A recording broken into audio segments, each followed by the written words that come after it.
What happens when the buses that carry thousands of Lahoris every day run out of fuel? Lahore's Metrobus service could come to a standstill from the 11th of August as its operator warns it can no longer afford to keep the buses running without the uninterrupted fuel supplies.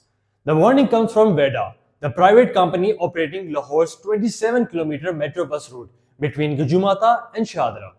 In a final notice to the Punjab Mass Transit Authority, Veda says its financial resources have been exhausted and it can no longer continue operations using its own fund.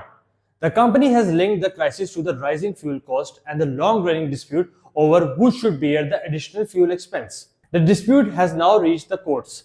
A July 29 clarification reportedly directed the Punjab Mass Transit Authority to implement an earlier order requiring it to provide fuel from its own sources. But the PMA says it has challenged the order and cannot take a final decision without the government approval. And this is where the situation gets actually critical. Veda has warned that unless uninterrupted fuel is provided, all Lahore Metrobus operations will be suspended from August 11th. But there is a possible lifeline for commuters. The PMA says it has already arranged some buses from outside existing operation in an attempt to keep the service running, although officials acknowledge that there could be difficulties from August 11th. So for thousands of daily commuters, tomorrow could bring disruption. But a complete shutdown is not yet guaranteed.